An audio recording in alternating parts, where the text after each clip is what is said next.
General Anil Chauhan जी, हमारे उपराज्यपाल admiral DK. Joshi ji, Ajay Kumar Bhalla जी, श्री केशव चंद्र जी, और आज जो इस कार्यक्रम की आत्मा है, ऐसे हमारे सभी परमवीर चक्र प्राप्त वीरों के परिवारजन और जिन्होंने परमवीर चक्र को प्राप्त कर फिर से देश के लिए वापिस आने का भी साहस बताया है, ऐसे तीनों परमवीर चक्र प्राप्त जवानों को मैं आज के कार्यक्रम में स्वागत करता हूं। मित्रों, आज का दिन भारतीय सेना के तीनों अंगों के लिए बहुत महत्वपूर्ण दिन है, क्योंकि मैंने आज यहां आने से पहले कल थोड़ा ढूंढने का प्रयास किया था।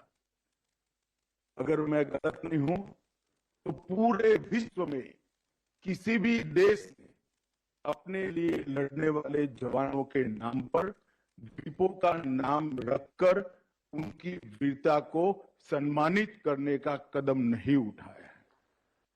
आज भारत के प्रधानमंत्री जी की ये पहल कि अंडमान निकोबार द्वीप समूह के 21 बड़े द्वीपों को हमारे परमवीर चक्र विजेताओं के नाम के साथ जोड़कर उनकी स्मृति को जब तक ये पृथ्वी रहेगी तब तक चिरंजीव करने का ये प्रयास मैं मानता हूं तीनों सेनाओं के लिए बहुत बड़ा उत्साहवर्धन करने वाला है। आज पराक्रम दिन है, नेताजी की 123वीं जयंती है। इस कार्यक्रम के साथ साथ जहां पर नेताजी रहे थे वो सुभाष द्वीप पर आज उनका स्मारक बनाने का भी निर्णय किया गया है।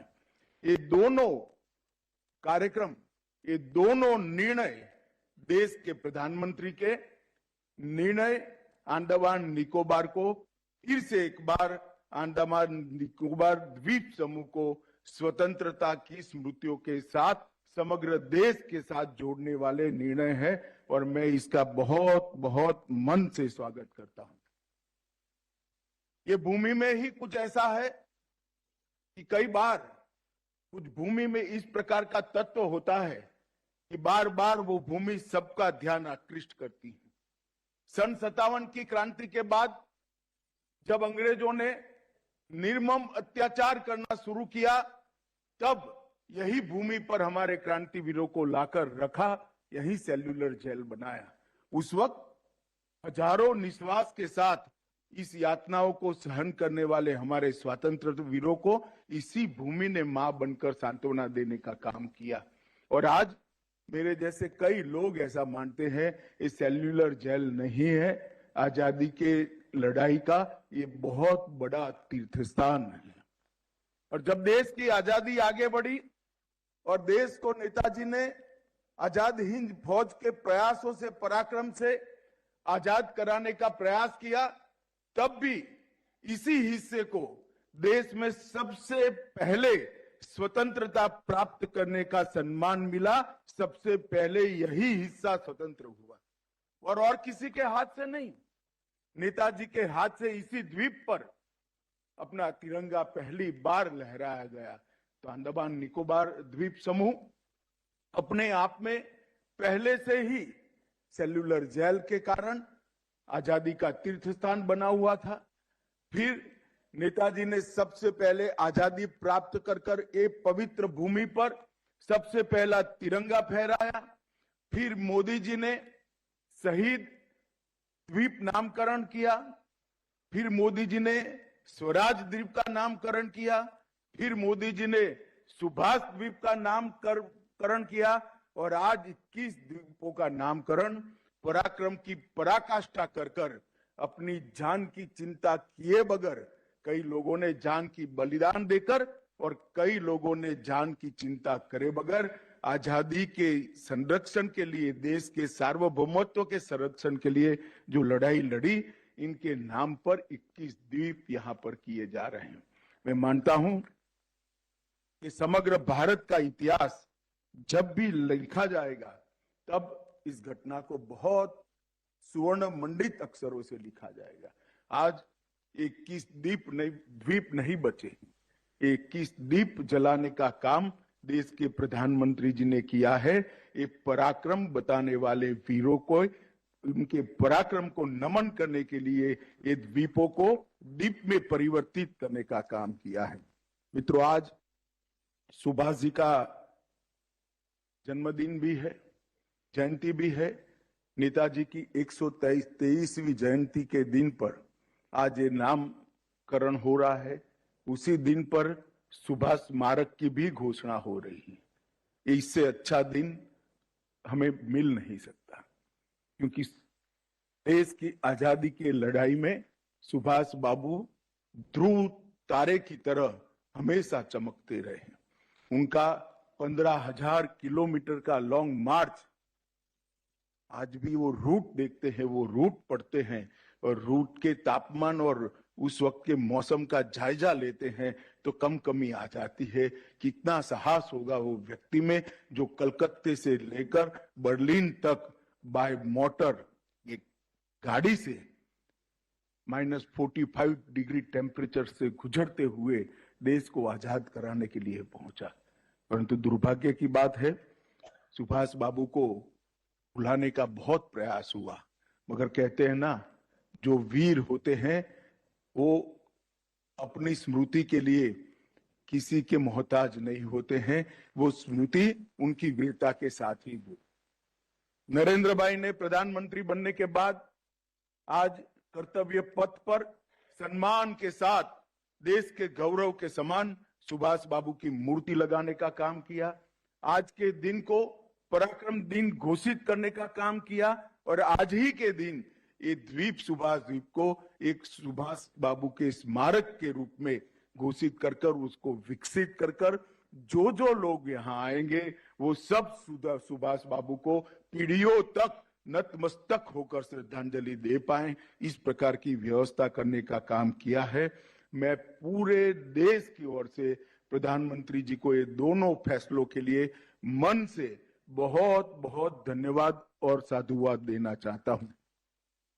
मित्रों, जब रॉस आइलैंड का नाम सुभाष बोस द्वीप किया गया, नील आइलैंड का नाम शहीद द्वीप और हेवलॉक आइलैंड का नाम स्वराज द्वीप किया गया, तब ही देश में अंडमान निकोबार के लिए एक चर्चा जगी थी।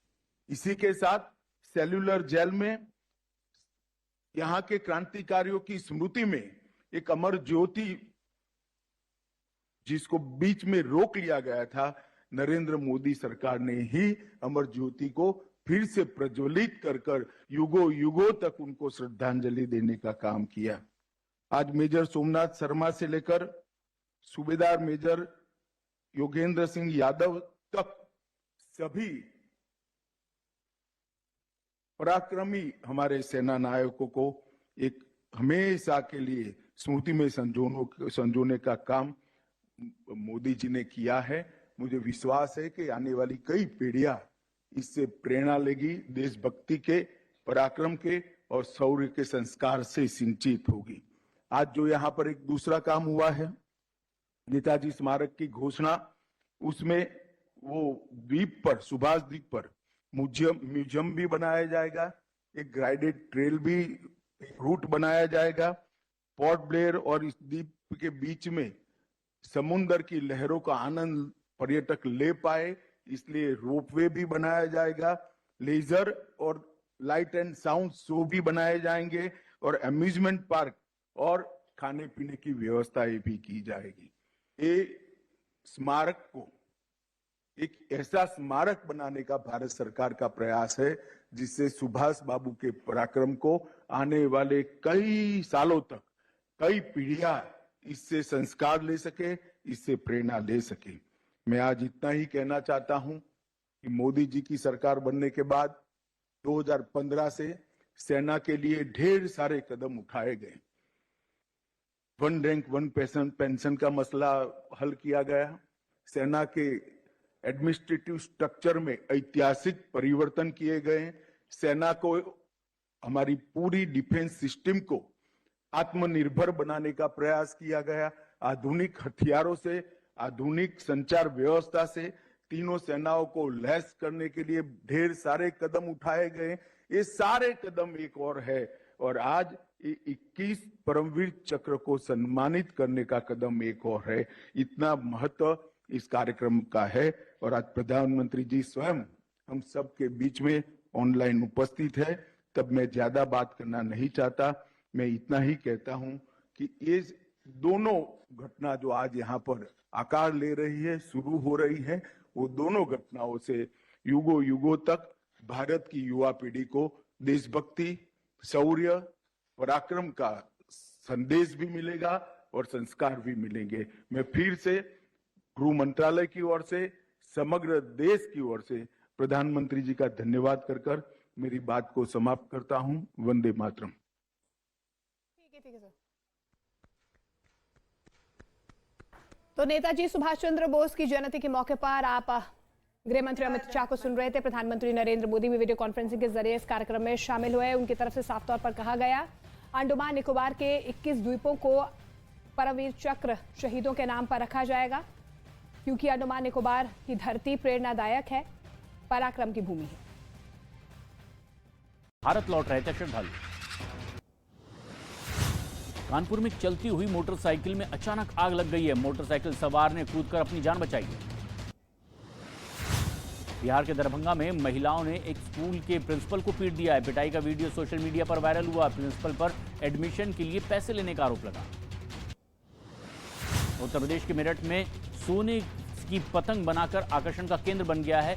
पतंग को गणतंत्र दिवस के मौके पर और बसंत पंचमी के लिए तैयार किया गया है। सोने की पतंग की कीमत करीब 21 लाख रुपए बताई जा रही है। उत्तर प्रदेश के प्रतापगढ़ में डॉल्फिन मछली को देखने के लिए लोगों की भीड़ जुट गई है। वन विभाग ने रेस्क्यू ऑपरेशन चलाकर डॉल्फिन को गंगा नदी में छोड़ दिया। बिहार के जमुई में एक घर में सांप दिखने से दहशत मच गई है। कड़ी मशक्कत के बाद इसको रेस्क्यू किया गया। बिहार के दरभंगा में पुलिस ने 7 आरोपियों को हथियारों के साथ गिरफ्तार कर लिया है। आरोपियों से बंदूक समेत 25 जिंदा कारतूस भी बरामद किए गए। जमीन विवाद की वजह से वारदात को अंजाम देने की प्लानिंग बना रहे थे। राजस्थान के जोधपुर में एक आदमी को लोगों ने बेरहमी से पीटा है। डंडे बरस हमारी तीनों सेनाओं के अध्यक्ष, महानिदेशक, भारतीय तटरक्षक, कमांडर इन चीफ अंडमान एवं निकोबार कमान, समस्त अधिकारीगण, परमवीर चक्र विजेता वीर जवानों के परिवारों के सदस्यगण, अन्य महानुभाव, देवी और सज्जनों, आज नेताजी सुभाष की जन्म जयंती है। देश पराक्रम दिवस के रूप में इस प्रेरणा दिवस को मनाता है। सभी देशवासियों को पराक्रम दिवस की अनेक अनेक शुभकामनाएं। आज पराक्रम दिवस पर अंडमान निकोबार द्वीप समूह में नई सुबह की रश्मियां एक नया इतिहास लिख रही है। और जब इतिहास बनता है तो आने वाली सदियां उसका स्मरण भी करती हैं, आकलन भी करती हैं, मूल्यांकन भी करती हैं और अविरत प्रेरणा पाती रहती हैं। आज अंडमान निकोबार के 21 द्वीपों का नामकरण हुआ है। इन 21 द्वीपों को अब परमवीर चक्र विजेताओं के नाम से जाना जाएगा। जिस द्वीप पर नेताजी सुभाष चंद्र बोस रहे थे, वहां उनके जीवन और योगदानों को समर्पित एक प्रेरणा स्थली, एक स्मारक का भी आज शिलान्यास हुआ है। आज के इस दिन को आजादी के अमृत काल के एक महत्वपूर्ण अध्याय के रूप में आने वाली पीढ़ियां याद करेगी। नेताजी का ये स्मारक शहीदों और वीर जवानों के नाम पर ये द्वीप हमारे युवाओं के लिए, आने वाली पीढ़ियों के लिए एक चिरंतर प्रेरणा का स्थल बनेंगे। मैं अंडमान निकोबार द्वीप समूह के लोगों को और सभी देशवासियों को इसके लिए बहुत बहुत बधाई देता हूं। मैं नेताजी सुभाष और परमवीर चक्र विजेता योद्धाओं को श्रद्धापूर्वक नमन करता हूं। भाइयों और बहनों, अंडमान की ये धरती वो भूमि है जिसके आसमान में पहली बार मुक्त तिरंगा फहरा था। इस धरती पर पहली आजाद भारतीय सरकार का गठन हुआ था। इस सब के साथ अंडमान की इसी धरती पर वीर सावरकर और उनके जैसे अनगिनत वीरों ने देश के लिए तप, तितिक्षा और बलिदानों की पराकाष्ठा को छुआ था। सेल्युलर जेल की कोठरियां, उस दीवार पे जड़ी हुई हर चीज आज भी अप्रतिम पीड़ा के साथ साथ उस अभूतपूर्व जज्बे के स्वर वहां पहुंचने वाले हर किसी के कान में पड़ते हैं, सुनाई पड़ते हैं। लेकिन दुर्भाग्य से स्वतंत्रता संग्राम की उन स्मृतियों की जगह अंडमान की पहचान को गुलामी की निशानियों से जोड़कर रखा गया था। हमारे आइलैंड्स के नामों तक में गुलामी की छाप थी, पहचान थी। मेरा सौभाग्य है कि 4-5 साल पहले जब मैं पोर्ट ब्लेयर गया था तो वहां मुझे 3 मुख्य आइलैंड्स को भारतीय नाम देने का अवसर मिला था। आज रॉस आइलैंड नेताजी सुभाष चंद्र बोस द्वीप बन चुका है। हैवलॉक और नील आइलैंड स्वराज और शहीद आइलैंड बन चुके हैं। और इसमें भी दिलचस्प ये कि स्वराज और शहीद नाम तो खुद नेताजी का दिया हुआ था।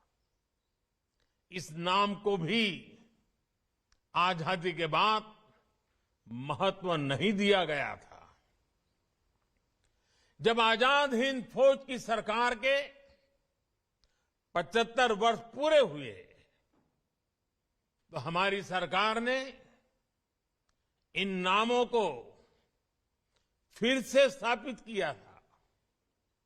साथियों, आज 21वीं सदी का ये समय देख रहा है कि कैसे जिन नेताजी सुभाष को आजादी के बाद भुला देने का प्रयास हुआ, आज देश उन्हीं नेताजी को पल पल याद कर रहा है। अंडमान में जिस जगह नेताजी ने सबसे पहले तिरंगा फहराया था, वहां आज गगनचुंबी तिरंगा आजाद हिंद फौज के पराक्रम का गुणगान कर रहा है। पूरे देश में और देश के कोने कोने से जब लोग यहां आते हैं तो समंदर किनारे लहराते तिरंगों को देखकर उनके दिलों में देशभक्ति का रोमांच भर जाता है। अब अंडमान में उनकी याद में जो म्यूजियम और स्मारक बनने जा रहा है वो अंडमान की यात्रा को और भी स्मरणीय बनाएगा। 2019 में नेताजी से जुड़े ऐसे ही एक म्यूजियम का लोकार्पण दिल्ली के लाल किले में भी हुआ था। आज लाल किला जाने वाले लोगों के लिए वो म्यूजियम एक प्रकार से हर पीढ़ी के लिए प्रेरणा स्थली की तरह है। इसी तरह बंगाल में उनकी 125वीं जयंती पर विशेष आयोजन हुए थे। देश ने इस दिन को पूरे धूमधाम से सेलिब्रेट किया था। उनके जन्म दिवस को पराक्रम दिवस के रूप में घोषित किया गया। यानी बंगाल से लेकर दिल्ली और अंडमान तक देश का ऐसा कोई हिस्सा नहीं है जो नेताजी को नमन न कर रहा हो, उनकी विरासत को संजो न रहा हो। साथियों, बीते 8-9 वर्षों में नेताजी सुभाष चंद्र बोस से जुड़े ऐसे कितने ही काम देश में हुए हैं जिन्हें आजादी के तुरंत बाद से हो जाना चाहिए था, लेकिन उस समय नहीं हुआ। देश के एक हिस्से पर आजाद भारत की पहली सरकार 1943 में बनी थी। इस समय को अब देश ज्यादा गौरव के साथ स्वीकार कर रहा है। जब आजाद हिंद सरकार के गठन के 75 वर्ष पूरे हुए तब लाल किले पर देश ने झंडा फहराकर नेताजी को नमन किया था।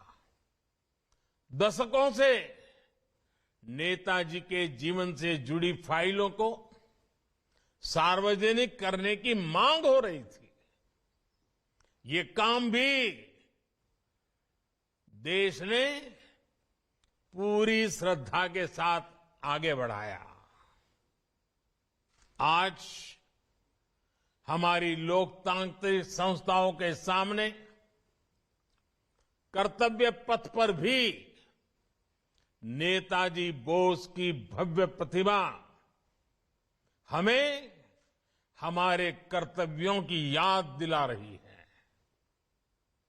मैं समझता हूं ये काम देश हित में बहुत पहले हो जाने चाहिए थे, क्योंकि जिन देशों ने अपने नायक नायिकाओं को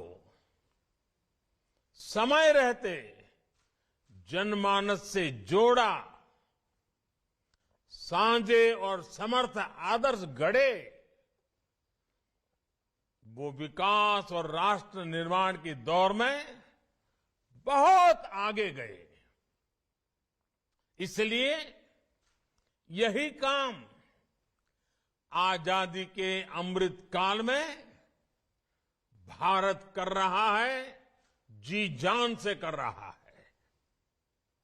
साथियों, जिन 21 द्वीपों को आज नया नाम मिला है, उनके इस नामकरण में भी गंभीर संदेश छिपे हैं। ये संदेश है एक भारत श्रेष्ठ भारत की भावना। ये संदेश है देश के लिए दिए गए बलिदान की अमरता का संदेश। वयम अमृतस्य पुत्राः। और ये संदेश है भारतीय सेना के अद्वितीय शौर्य और पराक्रम का संदेश। जिन 21 परमवीर चक्र विजेताओं के नाम पर इन द्वीपों को जब जाना जाएगा, उन्होंने मातृभूमि के कण कण को अपना सब कुछ माना था। उन्होंने भारत मां की रक्षा के लिए अपना सर्वस्व न्योछावर कर दिया था। वे भारतीय सेना के हैं, वे वीर सिपाही देश के अलग अलग राज्यों से थे, अलग अलग भाषा, बोली और जीवन शैली के थे, लेकिन मां भारती की सेवा और मातृभूमि के लिए अटूट भक्ति उन्हें एक करती थी, जोड़ती थी, एक बनाती थी। एक लक्ष्य, एक राह, एक ही मकसद और पूर्ण समर्पण। साथियों, जैसे समंदर अलग अलग द्वीपों को जोड़ता है, वैसे ही एक भारत श्रेष्ठ भारत का भाव भारत मां की हर संतान को एक कर देती है। मेजर सोमनाथ शर्मा, पीरू सिंह, मेजर शैतान सिंह से लेकर कैप्टन मनोज पांडे, सूबेदार जोगिंदर सिंह और लांस नायक अल्बर्ट एक्का तक, वीर अब्दुल हमीद और मेजर रामास्वामी परमेश्वरन से लेकर सभी 21 परमवीर, सबके लिए एक ही संकल्प था, राष्ट्र सर्वप्रथम, इंडिया फर्स्ट। उनका ये संकल्प जब इन द्वीपों के नाम से हमेशा के लिए अमर हो गया है। करगिल युद्ध में ये दिल मांगे मोर का विजय घोष करने वाले कैप्टन विक्रम, इनके नाम पर अंडमान में एक पहाड़ी भी समर्पित की जा रही है। भाई और बहनों, अंडमान निकोबार के द्वीपों का ये नामकरण उन परमवीर चक्र विजेताओं का सम्मान तो है ही, साथ ही भारतीय सेनाओं का भी सम्मान है। पूरब से पश्चिम, उत्तर से दक्षिण, दूर सुदूर, समंदर हो या पहाड़, इलाका निर्जन हो या दुर्गम, देश की सेनाएं देश के कण कण की रक्षा में तैनात रहती है। आजादी के तुरंत बाद से ही हमारी सेनाओं को युद्धों का सामना करना पड़ा। हर मौके पर, हर मोर्चे पर हमारी सेनाओं ने अपने शौर्य को सिद्ध किया है। ये देश का कर्तव्य था कि राष्ट्र रक्षा इन अभियानों में स्वयं को समर्पित करने वाले जवानों को, सेना के योगदानों को व्यापक स्तर पर पहचान दी जाए। आज देश उस कर्तव्य को, उस जिम्मेदारी को पूरे करने का हर कोशिश प्रयास कर रहा है। आज जवानों और सेनाओं के नाम से देश को पहचान दी जा रही है। साथियों, अंडमान एक ऐसी धरती है जहां पानी, प्रकृति, पर्यावरण, पुरुषार्थ, पराक्रम, परंपरा, पर्यटन, प्रबोधन और प्रेरणा सब कुछ है। देश में ऐसा कौन होगा जिसका मन अंडमान आने का नहीं करता है। अंडमान का सामर्थ्य बहुत बड़ा है। यहां पर अथाह अवसर है। हमें इन अवसरों को पहचानना है। हमें इस सामर्थ्य को जानना है। बीते 8 वर्षों में देश ने इस दिशा में लगातार प्रयास किए हैं। कोरोना के झटकों के बाद भी पर्यटन क्षेत्र में अब इन प्रयासों के परिणाम दिखाई देने लगे हैं। 2014 में देश भर से जितने पर्यटक अंडमान आते थे, 2022 में उससे करीब करीब 2 गुने लोग यहां आए हैं। यानी पर्यटकों की संख्या 2 गुनी हुई है, तो पर्यटन से जुड़े रोजगार और आय भी बढ़े हैं। इसके साथ ही एक और बड़ा बदलाव बीते वर्षों में हुआ है।